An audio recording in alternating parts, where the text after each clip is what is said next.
Hello friends, welcome to my YouTube channel अलग classes पे आपका स्वागत है। जैसा कि आप बोर्ड पे देख रहे हैं, क्लास 9 का लेसन 1 नंबर सिस्टम और प्रश्नावली 1.1 का ए जो है शुरू हो चुका है और हमने 10 क्वेश्चन अगले वीडियो में बता दिया है और 10 के बाद अब 11वां आज हम करने चल रहे हैं ना। देखिए सवाल नंबर 11 है, निम्नलिखित कथनों में से कौन से कथन सत्य हैं अथवा कौन से असत्य। आपको इन कथनों को देखकर बताना है कौन से कथन सत्य हैं और कौन से कथन असत्य हैं। देखिए नंबर ए है, नंबर ए है, दो धन अभाज्य पूर्णांकों का गुणन सदैव अभाज्य होता है। आपको ये बताना है कि अगर दो धन अभाज्य पूर्णांक हैं जो जिनका गुणन किया जाए तो क्या वो भी अभाज्य संख्या आएगी। देखो आप कोई दो ऐसी संख्या ले लीजिए जो अभाज्य हो, मतलब जो किसी से ना कटे। जैसे मान लो एक हम अभाज्य संख्या ले लेते हैं, यहाँ पे हम इसका हल दे रहे हैं। एक अभाज्य संख्या ले लेते हैं, कौन सी? 11 क्या है? अभाज्य संख्या है। एक अभाज्य संख्या ले लेते हैं हम 7। ठीक, अब कह रहा है कि इनका गुणन जो आएगा क्या वो एक अभाज्य संख्या होगा या होती है? देखो 11 का हम 7 से गुणा करेंगे तो 11 7 77 हो जाएगा ना, 77। और देखिए 77 किससे कटेगा? 7 से कटेगा, 11 से कटेगा, तो ये क्या है? अभाज्य संख्या नहीं होगी। अगर कभी भी पूछे गुणन में, अगर ये पूछे कि दो अभाज्य संख्याओं का गुणन अभाज्य होता है तो नहीं होता है, समझ गए ना? क्योंकि देखो दो संख्याओं का गुणा करेंगे तो जो परिणाम आएगा और जिन संख्याओं से गुणा करेंगे उसी से कट भी तो जाएगा ना। तो ये क्या है? ये असत्य है, ये असत्य है।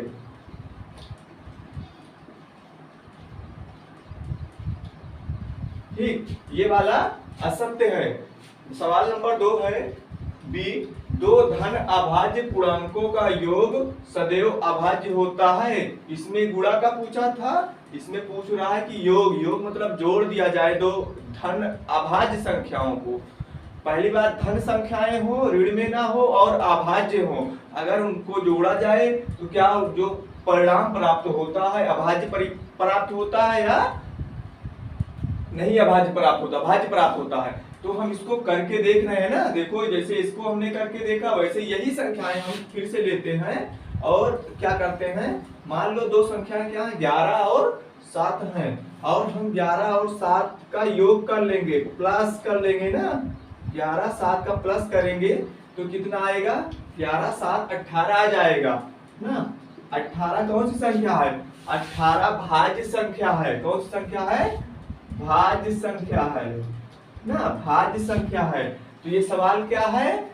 सही है कि गलत? इसमें कह रहा है कि अभाज्य आएगा जबकि हमारा उत्तर क्या आ रहा है? भाज्य आ रहा है। तो ये सवाल क्या है? ये भी असत्य है।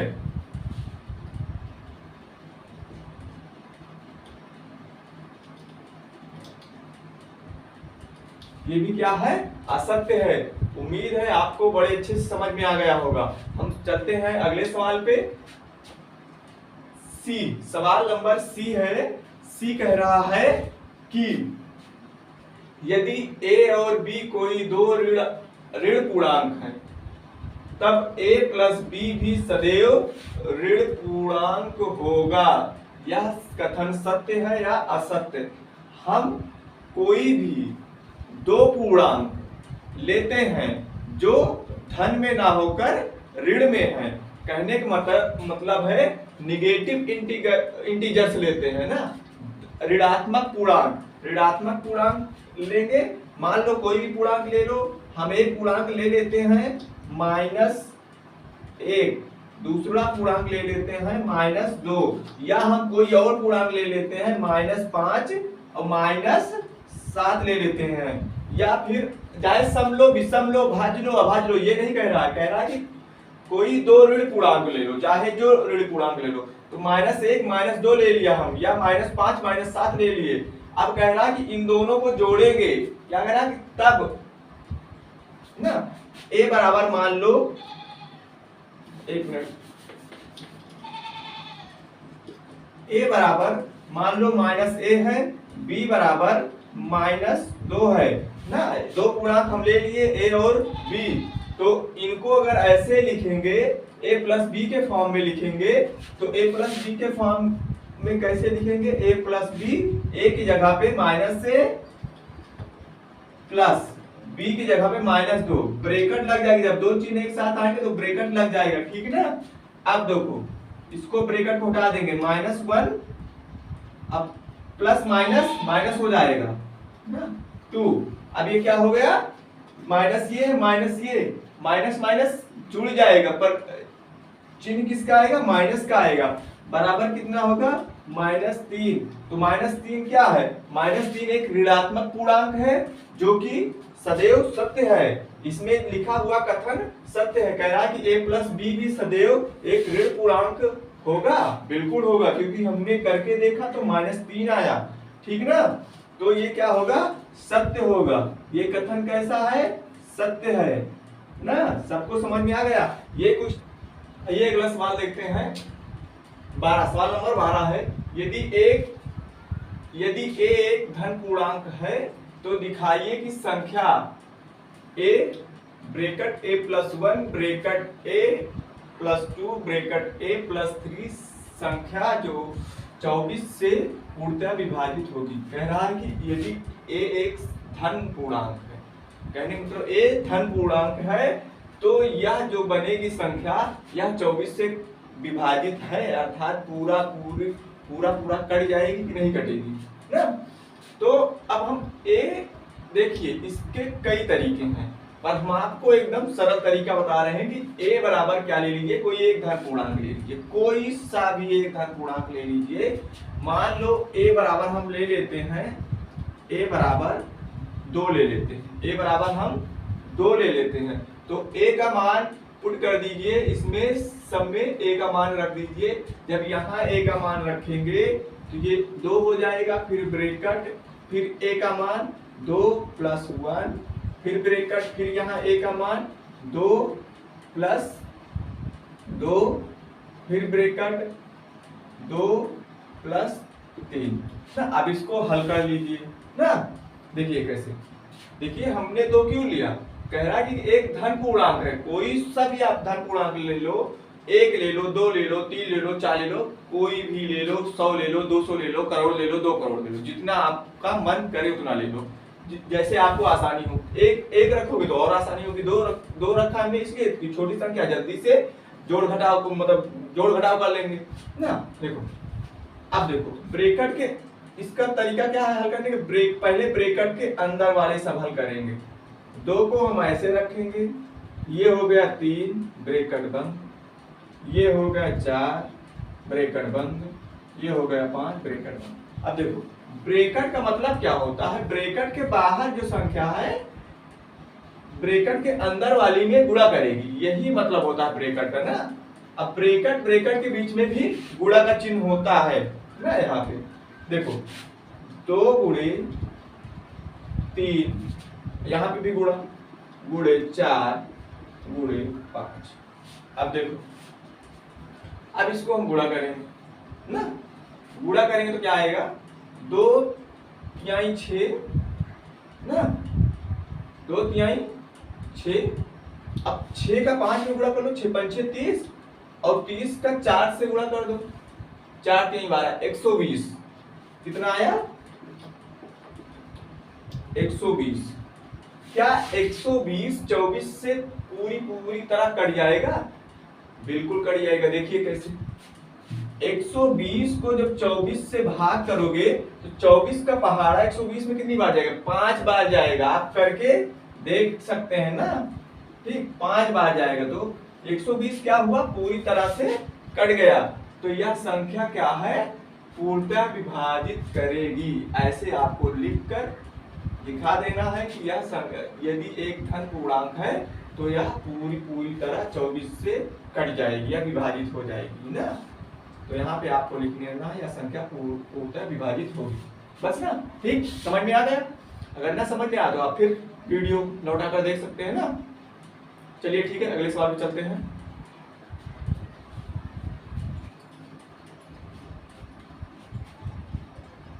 देखिए सवाल नंबर 13 है, यदि a एक सम धन पूर्णांक है और b विषम धन पूर्णांक है तो बताइए कि निम्नलिखित संख्याओं में कौन सी संख्या सम होगी। कह रहा है कि a सम धन पूर्णांक है, b जो है विषम धन पूर्णांक है। तो हम क्या करेंगे, पहले a को a बराबर सम धन पूर्णांक लेंगे, b बराबर विषम धन पूर्णांक लेंगे ना, और फिर जो दिया है इसी में उनका मान पुट कर देंगे अर्थात रख देंगे। रखने के बाद हम देखेंगे रिजल्ट क्या आ रहा है, सम आ रहा है कि विषम आ रहा है। जिसमें सम आ रहा है उसमें बता देंगे कि इसमें सम आ रहा है, जिसमें विषम आ रहा है उसमें बता देंगे इसमें विषम आ रहा है ना। देखिए a बराबर हम क्या लेते हैं, a बराबर मान लेते हैं कोई सम संख्या 2 ले लेते हैं, b बराबर क्या ले लेते हैं 3 ले लेते हैं, ठीक ना। ये हमको इतना लेना। अब उसके बाद यहाँ से सवाल है a स्क्वायर, क्या है a स्क्वायर, a का मान क्या है 2,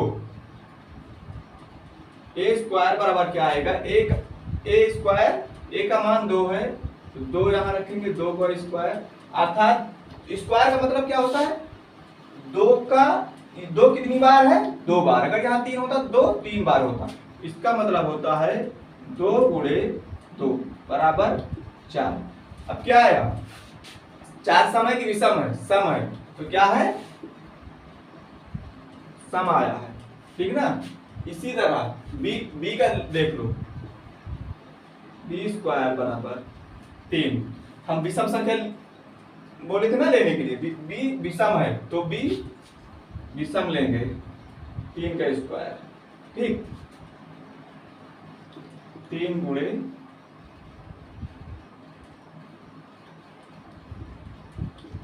3 बराबर क्या आया 9। क्या आया विषम,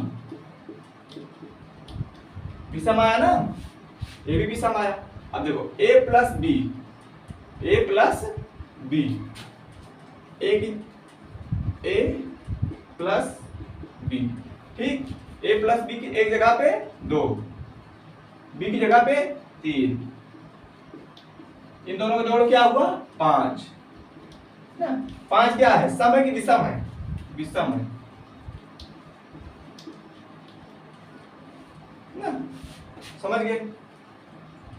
अब इसका देख लो क्या है a गुणे b, a गुणे b, तो एक जगह पे 2, b की जगह पे 3, 2 तिहाई 6, क्या आया 6 क्या है सम है।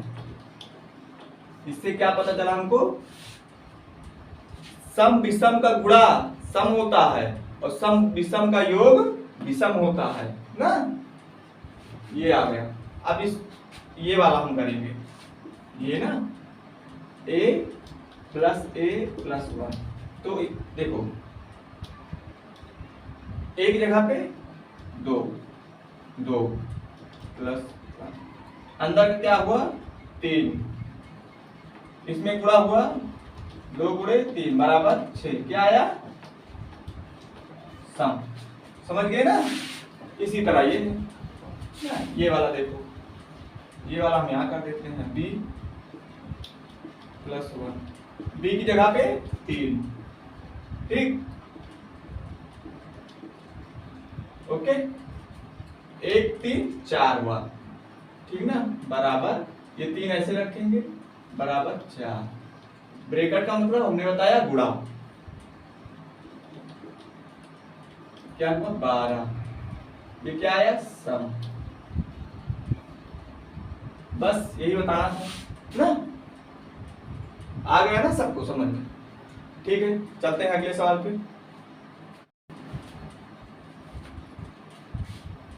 देखो सवाल नंबर ये कौन सा है 14, इसमें बताना है कि ये जो लिखे हुए पद हैं ये किस क्रम में लिखे गए हैं, कहने मतलब किस नियम के आधार पर लिखे गए हैं ना।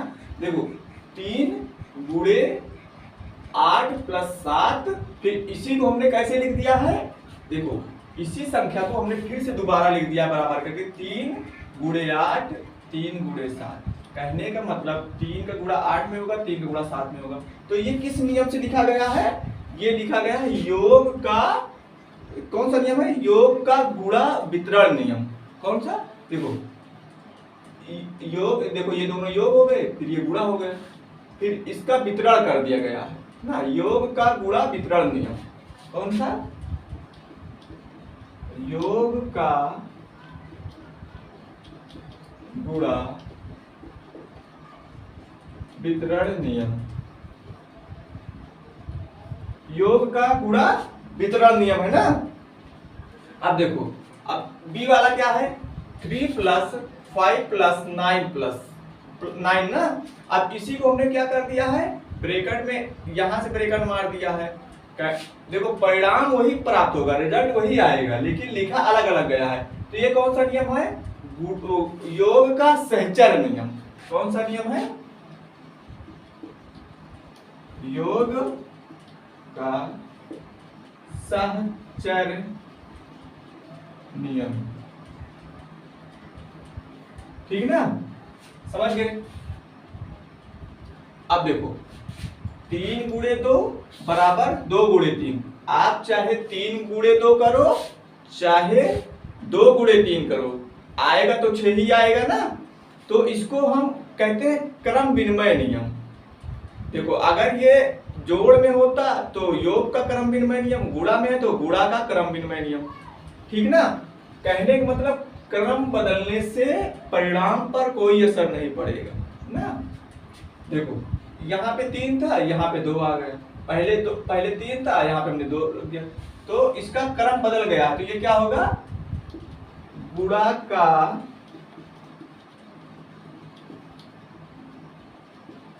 क्रम विनिमय नियम। ठीक, गुणा का क्रम विनिमय नियम। अब लास्ट वाला डी है 3 गुणे 5 बराबर ए, ये ए है ना, ये चर पद है भाई। ए गुणे 5 तो ए बराबर 3। ए बराबर क्या आएगा बताओ? अगर हम 5 से इधर भाग देंगे 3 आएगा ना। कहने का मतलब जब कोई चर पद यूज किया जाता है किसी संख्या के स्थान पे, तो उसको हम निकालने के लिए किस नियम का प्रयोग करते हैं? जिरसन नियम।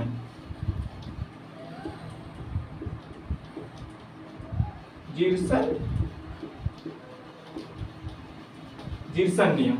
ठीक है, देखो ये समझ में आ गया ना, बहुत ही आसान है। हमने पहले ही वीडियो में योग का सहचर नियम, योग का क्रम विनिमय नियम ना, योग का समवरक नियम ये बताए थे। गुणा का नहीं बताया था, हमने कहा था गुणा भी सेम वैसे है जैसे वो हो ना। एक बार आप पहला वीडियो देख लीजिएगा, फिर इसको देख लीजिएगा, लगातार आप देखेंगे तो तभी समझ में आएगा ना। ठीक है, देखिए सवाल नंबर 15 है, संख्या रेखा पर -5, -2, 0, 1, 2, 5 को दर्शाइए। अब इनको संख्या रेखा पर दर्शाना है। संख्या रेखा कैसे दर्शाएंगे? पहले हम पटरी की सहायता से एक लाइन खींचेंगे। देखो मेरी लाइन टेढ़ी हो जा रही है भाई ना, ठीक ना। ये एक लाइन हो गई, ये पूर्णांक है, ये पूर्णांक है। हम इन पूर्णांकों को संख्या रेखा पर कैसे दर्शाएंगे? देखो बीच में 0 होता है, बीच में 0 होता है। 0 के इधर साइड की धनात्मक होती है, इधर साइड की ऋणात्मक होती है ना। अब देखो 0 भी दर्शाना है तो 0 को यहां दर्शा दिए। अब फिर हम आगे जाएंगे, आगे यहाँ पे कहीं पे 1 मिलेगा ना, फिर 2 कहीं पे मिलेगा ना, फिर 3 कहीं पे मिलेगा, फिर 4 कहीं पे मिलेगा, फिर 5। तुमको 5 को दर्शाना है, यहाँ पे 5 हो गया, यहाँ पे 2 दर्शाना था 2 हो गया, यहाँ पे 1 हो गया। अब हम इसको गोला कर देंगे। इसी तरह इधर आना है, यहीं पे कहीं पे -1 होगा ना, यहीं पे कहीं पे -2 होगा, कहीं पे -3 होगा, फिर 4 होगा, फिर -5 होगा,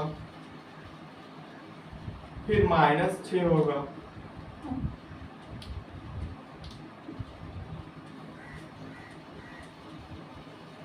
तो इधर किसको दर्शाना था, -2 को, इधर 5 को, -5 को। बस ऐसे ही संख्या रेखा को दर्शाना है जैसे आपकी पटरी में बना रहता है ना। तो उम्मीद है आपको समझ में आ गया होगा। आज की ये प्रश्नावली खत्म होती है, अगली भी प्रश्नावली जल्दी शुरू होगी। तब तक देखते रहिए हमारा YouTube चैनल आलम क्लासेस पे। धन्यवाद।